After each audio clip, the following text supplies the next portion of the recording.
Good morning बच्चों, my self Vipin जागीर, आपके chemistry teacher. तो बेटा जैसे अब 12th क्लास की अगर हम बात करते हैं तो 12th क्लास में जो हमारे पास कृषि रसायन है, अगर हम बात करें उसके सिलेबस की तो इस 12th क्लास का जो सिलेबस है वो बिल्कुल अलग रहेगा 11th क्लास से।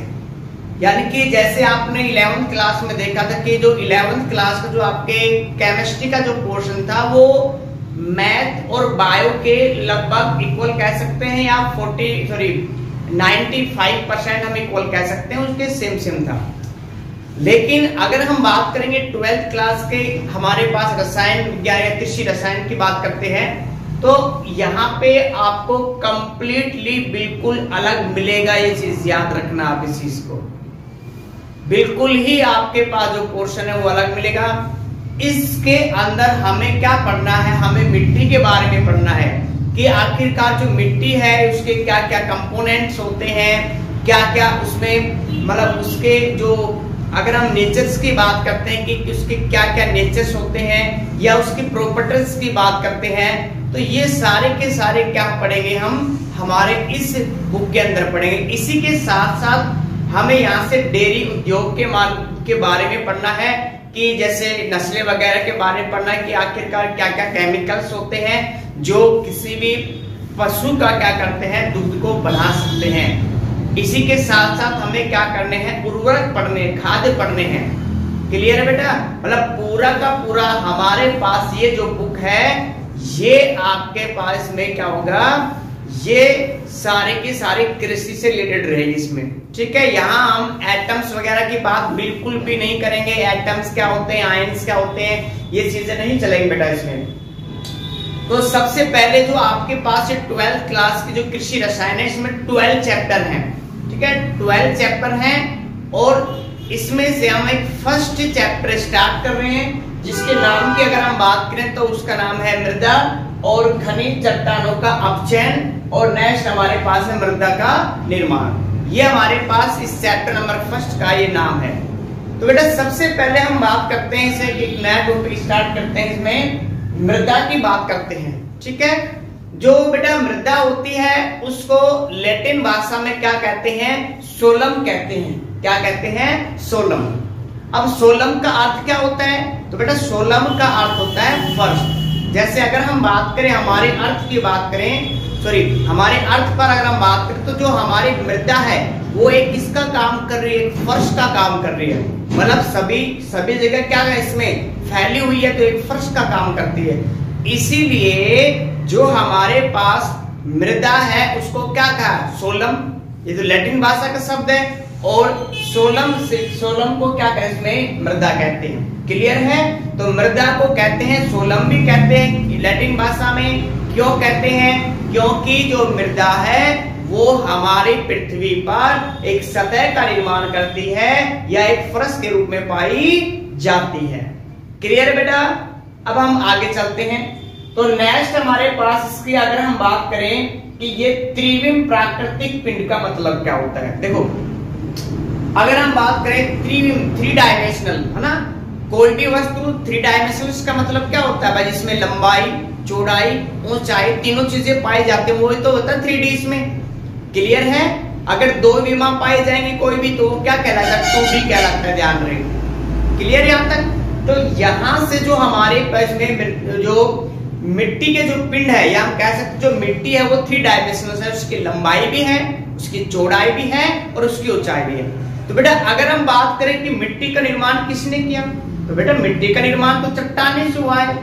ये आपने 10th क्लास में भी पढ़ा होगा, पढ़ा था इसमें, और आपने इसी प्रकार छोटी क्लास में पढ़ा होगा कि जो चट्टाने होती हैं उन चट्टानों के अपक्षय से या अपक्षयन बोल सकते हैं, उनसे क्या होती है, मिट्टी का निर्माण होता है। तो मैं आपको याद दिला दूं, आपने 10th क्लास में ये डिस्कस किया था कि आखिरकार मिट्टी का निर्माण कैसे होता है। तो बेटा आपने वहां पे डिस्कस किया था कि ऐसे फैक्टर होते हैं, ऐसे कारक होते हैं जो क्या करते हैं, चट्टानों से मिट्टी का निर्माण करते हैं। जैसे फर्स्ट अगर हम बात करें फैक्टर की तो बेटा आपने सुना होगा मिट्टी। ठीक है, मिट्टी है ना इसमें, मिट्टी क्या करती है, जब वायु बहती है तो उसके अंदर जितने भी मिट्टी वगैरह के जो कण होते हैं वो चट्टानों पर क्या करते हैं, घर्षण करते हैं। जब चट्टानों पर घर्षण करते हैं तो एक रेगमाल की तरह, एक सैंड पेपर की तरह वर्क करते हैं। जब वो चट्टानों को घिसते हैं तो चट्टानें घिसकर क्या करती है, मिट्टी का निर्माण करती है। इसी के साथ साथ आप जलवायु कारक दे सकते हो, मौसमी कारक दे सकते हो। जैसे अगर हम बात करें कि टेम्परेचर, ठीक है, जब अगर टेम्परेचर बढ़ता है तो चट्टानें क्या करती हैं, फैलती है। और रात के समय जब टेम्परेचर कम होता है तो चट्टानें क्या करती हैं, सिकुड़ जाती है। तो ऐसे बार बार फैलने सिकुड़ने की वजह से जो चट्टानें हैं वो चटक जाती है।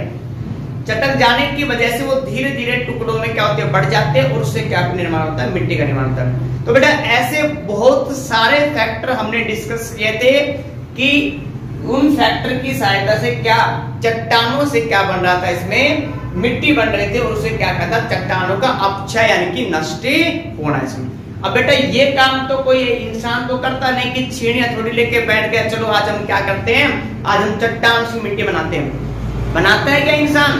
बेटा नहीं बनाता है। तो कौन बनाता है भाई? वायु मिट्टी वगैरह बनाती है। तो ये क्या है, प्राकृतिक चीजें, इसमें प्राकृतिक चीजें होती हैं। तो इसीलिए हम कहते हैं इसमें कि यहाँ पे हमारे पास जो चट्टानों का अपचयन है वो क्या होता है, इसमें चट्टानों के अपचयन से मिट्टी बनती है।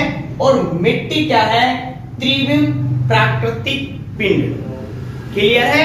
त्रिविम का मैंने बता दिया, 3 डायमेंशनल में। और प्राकृतिक पिंड का मतलब क्या है कि ये प्रकृति में खुद बना है।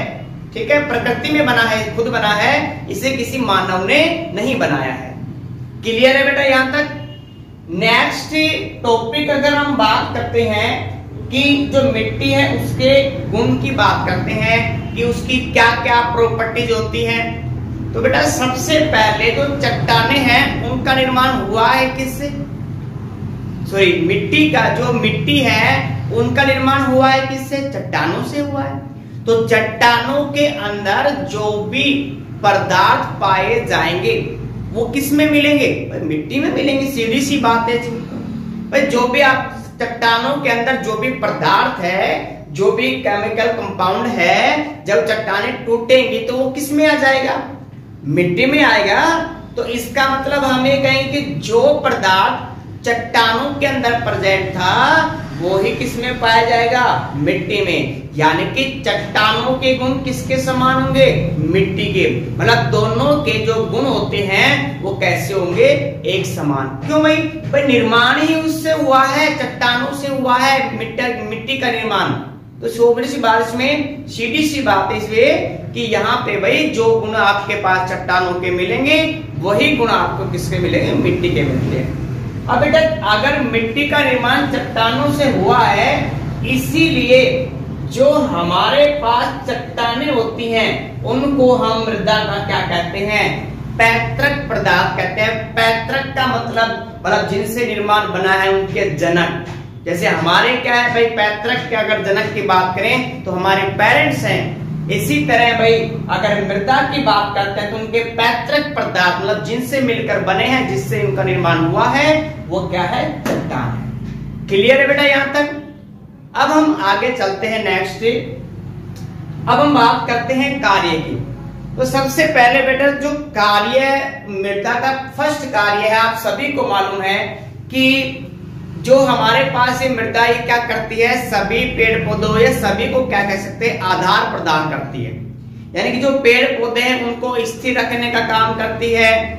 तो फर्स्ट हमारे पास वर्क क्या होगा इसमें कि यह पेड़ पौधों के लिए किसका काम करती है? आधार का काम करती है। क्लियर है बेटा?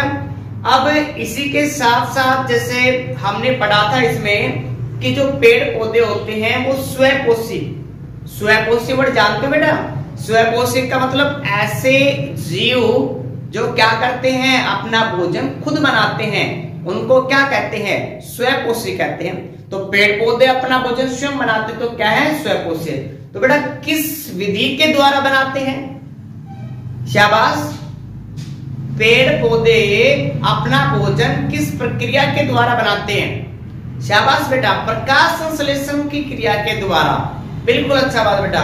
तो प्रकाश संश्लेषण के द्वारा जो पेड़ पौधे होते हैं वो क्या करते हैं? अपना भोजन तैयार करते हैं। लेकिन भोजन तैयार करने के लिए कुछ आवश्यक पोषक तत्वों की भी तो आवश्यकता होती है, कुछ आयंस की भी तो आवश्यकता होती है, और उन आयंस को प्रदान करने का काम कौन करता है? पेड़ पौधे ही तो करते हैं, सॉरी मिट्टी तो करती है। क्लियर है? कौन करती है? मिट्टी तो करती है।